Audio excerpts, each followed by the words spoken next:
कहानी के शुरू में हम एक लड़के को देखते हैं जो साइकिल पर कहीं जा रहा था। उसके आगे एक काले रंग की वैन आकर रुक जाती है, उसको अपने साथ ले जाती है। दरअसल इस शहर में एक पागल किडनैपर था जो सिर्फ लड़कों को अगवा कर मार देता था। अब इस शहर में हम एक छोटे लड़के फिनी को देखते हैं जो अपनी बहन के साथ अपने डैड के पास रहता था। उसकी मॉम मर चुकी थी। उसके डैड का रवैया उनके साथ बिल्कुल अच्छा नहीं था क्योंकि वो बहुत ज्यादा शराब पीते थे और अपने बच्चों के साथ बहुत बुरा सलूक करते थे। फिनी जब स्कूल जाता है तो कुछ बच्चे उसे तंग कर रहे थे। तभी वहाँ पर एक बच्चा आता है जो फिनी का साथ देता है और जो बच्चे उसे तंग कर रहे थे यहाँ से उन्हें भगा देता है। जिसके बाद वो बच्चा कहता है मेरा मैथ बिल्कुल अच्छा नहीं है, क्या तुम मुझे पढ़ा दोगे? फिनी उसे कहता है हाँ जरूर, क्यों नहीं। जिसके बाद उन दोनों की बहुत अच्छी दोस्ती हो जाती है। अब फिनी के स्कूल में दो ऑफिसर आते हैं जो उस बच्चे के बारे में पूछताछ कर रहे थे जो हमने कहानी के शुरू में देखा था, जो साइकिल पर जा रहा था।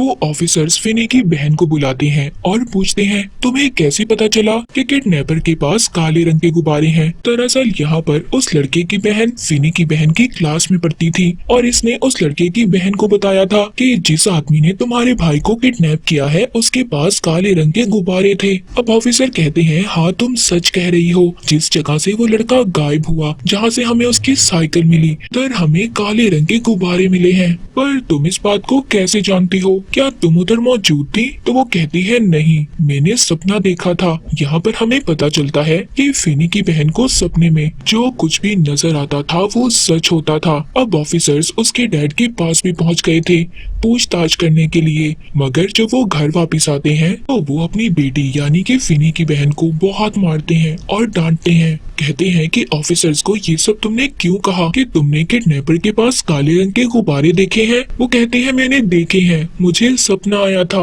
उसके डैड कहते हैं अच्छा तो तुम्हें भी सपने आने लगे हैं जैसे तुम्हारी माँ को आते थे। याद रखना सपने कभी सच नहीं होते और आइंदा तुम किसी को नहीं बताओगी अपने किसी भी सपने के बारे में। फिर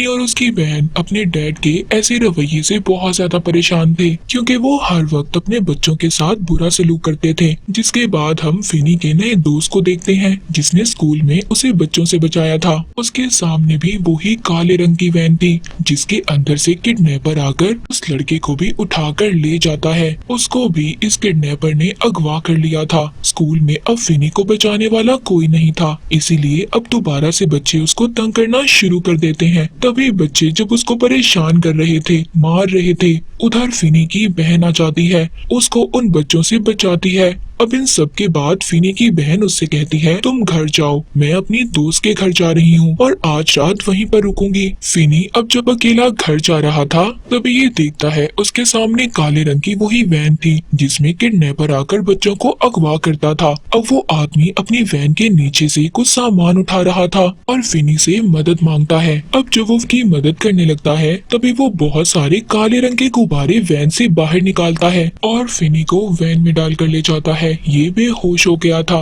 जब इसको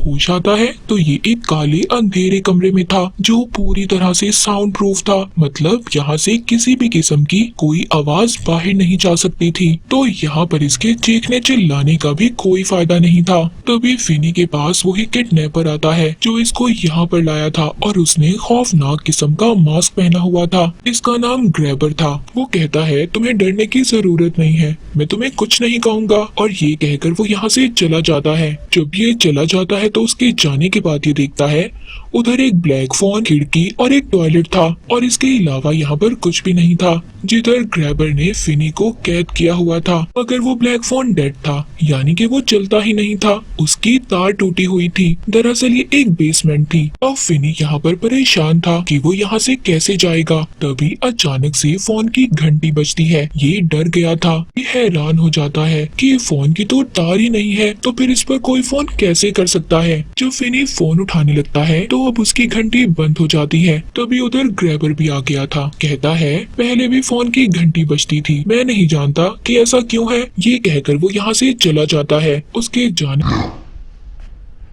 के बाद दोबारा से फोन बजता है। इस बार उस फोन पर फिनी से कोई बात कर रहा था। ये वो ही लड़का था जिसको हमने कहानी के शुरू में देखा था, जो साइकिल पर जा रहा था, मगर ये उसकी आत्मा थी जो उससे बात कर रही थी। वो उससे कहता है, उधर एक जमीन पर टाइल है, तुम उसको निकाल कर वो जगह खोदो, तुम आराम से उस जगह से एक सुरंग बनाकर जा सकते हो। अब फिनी उसकी बात मान लेता है, उधर से खोदना शुरू करता है। वो बहुत सारी मिट्टी निकालता है और उसको कमोड में डालकर पानी डाल देता है ताकि इस बारे में ग्रैबर को कुछ पता न चले। उसी रात फिनी की बहन को भी सपना आता है जिसमें वो ग्रैबर और अपने भाई को देखती है। दूसरी तरफ अब ग्रैबर फिनी के लिए खाना लेकर आया था, मगर वो दरवाजा खुला छोड़ जाता है। तभी फिनी उधर से जाने वाला था, मगर दोबारा फोन की आवाज उसे जाने से रोक लेती है। फिनी जब फोन उठाता है तो अब दूसरा लड़का बोलता है। ये भी इसके स्कूल में ही पढ़ता था, मगर अब वो फिनी के बारे में कुछ नहीं जानते थे। ऐसा ही पहले लड़के ने भी कहा था, जिसने कहा था कि तुम्हें सुरंग बनानी चाहिए। अब तभी यहाँ पर हम बच्चों की आत्माओं को देखते हैं। ये सब वही बच्चे थे जिनको ग्रैबर ने किडनैप कर मार दिया था और ये सब मिलकर फिनी की मदद करना चाहते थे। इसीलिए इन बच्चों की आत्माएं फोन के जरिए इससे बात कर रही थी। यहाँ पर अब जिस बच्चे का फोन था कि आत्मा इससे कहती है, तुम ऊपर मत जाना। ग्रैबर जानबूझकर दरवाजा खोल कर गया है ताकि तुम ऊपर जाओ और ये तुम्हें मार दे। मैंने यहाँ पर एक रस्सी को छुपाया था, तुम उसकी मदद से खिड़की तक पहुँचकर अपने लिए मदद बुला सकते हो। अब फिनी को वो रस्सी मिल जाती है, पर वो खिड़की तक नहीं पहुँच पाता। उधर दूसरी तरफ फिनी की बहन अपने डैड को अपने सपने के बारे में बताती है। कहती है, मैंने उस किडनैपर को देखा है, उसने खौफनाक सा मास्क पहना हुआ था। मैं उस जगह को भी जानती हूँ जिधर उसने फिनी को रखा है। अब उसके डैड को भी अपने बेटे की फिक्र थी, इसीलिए वो भी अपनी बेटी के साथ फिनी को ढूंढने के लिए मान जाते हैं। वहीं पर हम दो ऑफिसर्स को देखते हैं जो बच्चों के अगवा के केस में पूछताछ कर रहे थे। वो एक आदमी के घर आते हैं। ये आदमी अपने भाई के साथ रहता था। ये इस आदमी के पास इसलिए आए थे क्योंकि इस पर इन्हें शक था, मगर वो आदमी कहता है, मुझे शक है वो किडनैपर यहीं पर रहता होगा जो बच्चों को अगवा कर गायब कर देता है, जिनके बारे में किसी को कुछ पता नहीं चलता। ऑफिसर्स खैर इसकी बातें सुनकर यहाँ से चले जाते हैं, मगर हैरान करने वाली बात ये थी, इसी घर की बेसमेंट में फिनी को कैद किया गया था, मगर ये आदमी इस बारे में कुछ नहीं जानता था। इस आदमी का जो भाई था वो दरअसल वही किडनैपर था जो बच्चों को अगवा करता था, जिसका नाम ग्रैबर था। और ये आदमी अपने भाई की असलियत तक नहीं जानता था। इसको ये भी नहीं पता था कि इसके घर में कोई बेसमेंट भी है। उधर ग्रैबर फिनी के पास अब खाना लेकर आया था। कहता है, तुम मुझे अपना नाम बता दो, मैं तुम्हें यहाँ से जाने दूंगा। अब जाहिर है फिनी से डरा हुआ था, इसीलिए ये इसे अपना गलत नाम बता देता है, जिस पर ग्रैबर को बहुत गुस्सा आता है। वो खाना फेंक देता है और इसके सामने एक अखबार फेंकता है जिसमें इसके अगवा होने की खबर थी और फिनी का नाम भी लिखा हुआ था। अब इसको बहुत ज्यादा गुस्सा आ जाता है, तो गुस्से में ये यहाँ से चला जाता है। तभी फिनी को एक बच्चे की आत्मा नजर आती है और फोन भी दोबारा से बजता है। जब ये फोन उठाता है तो उस बच्चे की आत्मा इससे फोन के जरिए बात करती है। कहती है, ग्रैबर ने तुम्हें अभी तक इसलिए नहीं मारा क्योंकि तुमने उसके साथ कोई गेम नहीं खेली। तब यहाँ से भागने का तुम्हारे पास सही वक्त है। इस वक्त वो सो रहा होगा। जो इस दरवाजे का पासवर्ड है मेरी साइकिल का नंबर है जो मैंने दीवार पर लिखा है। अब आहिस्ता आहिस्ता फिनी दरवाजे की तरफ जाता है और उसे खोल लेता है, मगर तभी ग्रैबर भी जाग गया था और जो उसका डॉग था वो भी भौंकने लगता है। लेकिन ग्रैबर इतना चालाक, उसने उसे फिर से पकड़ लिया था। दोबारा से बेचारा फिनी ग्रैबर की कैद में था कि इसे दोबारा से बंद कर देता है। जिसके बाद फिनी को दोबारा से फोन आता है। बच्चे की आत्मा इसको बताती है, अगर एक दिन के अंदर अंदर तुम यहाँ से नहीं निकले तो ग्रैबर तुम्हें मार देगा। तुम्हारे पास सिर्फ एक ही रास्ता है, तुम दीवार को तोड़ो जिसके पीछे बहुत बड़ा फ्रिज है, इसके जरिए तुम आराम से यहाँ से बाहर जा सकते हो। अब वो ऐसा ही करता है, दीवार को तोड़कर फ्रिज में चला जाता है, पर बेचारा यहाँ पर भी फंस गया था। फ्रिज बाहर से लॉक था। अब फिनी सारी हिम्मत खो चुका था। उसको ऐसा लग रहा था कि ग्रैबर अब उसको मार देगा जैसे उसने बाकी लोगों को मारा। तभी दोबारा फोन बजता है। अब इस बार फोन पर उस बच्चे की आत्मा उससे बात कर रही थी जो स्कूल में फिनी को दूसरे बच्चों से बचाया करता था। वो कहता है, जो इसका फोन का रिसीवर है, तुम इसके अंदर मिट्टी भर दो और फिर तुम इसको एक हथियार के तौर पर इस्तेमाल कर सकते हो। उधर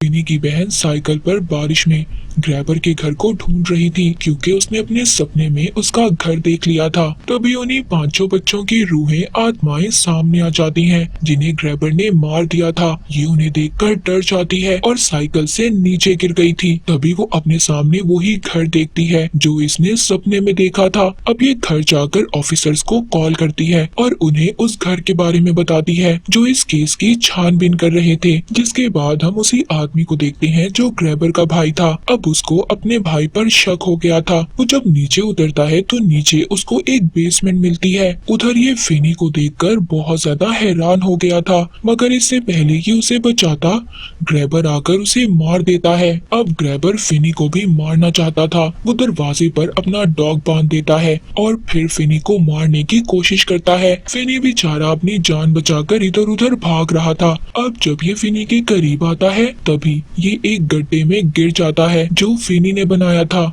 इसे फंसाने के लिए। अब वो उसी ब्लैक फोन की तार से ग्रैबर का गला घोटकर उसे मार देता है, मगर अभी भी ये बाहर नहीं जा सकता था क्योंकि दरवाजे पर ग्रैबर का डॉग था। उधर ही बाहर इसकी बहन ऑफिसर्स को लेकर आती है। अब जब ऑफिसर्स को फिनी की बहन ने जिस घर के बारे में बताया था वो जब जाकर देखते हैं तो उधर बहुत सारे बच्चों की लाशें मिलती हैं जिन सबको ग्रैबर ने मारा था। उधर फिनी एक गोश्त का टुकड़ा लेकर डॉग के सामने फेंकता है जिससे वो रास्ता छोड़ देता है और क्योंकि उस दरवाजे का पासवर्ड उसको पता था वो खोलकर बाहर आ गया था। जिधर वो पुलिस की बहुत सारी गाड़ियां देखता है। यहाँ पर हमें पता चलता है कि ग्रैबर के दो घर थे, एक में ये बच्चों को मारकर उनकी लाशें रखता था और दूसरे में कैद करके। ये दोनों घर आमने सामने थे, इसीलिए तो ऑफिसर्स को फिनी मिला नहीं था। अब क्योंकि सच्चाई सबके सामने आ चुकी थी, फिनी के डैड भी अपने बच्चों से माफी मांगते हैं कि अब वो कुछ गलत नहीं करेंगे। इसके बाद जब फिनी स्कूल जाता है सब इसको देख रहे थे क्योंकि ये ग्रैबर को मारकर उसकी कैद से आजाद होकर आया था।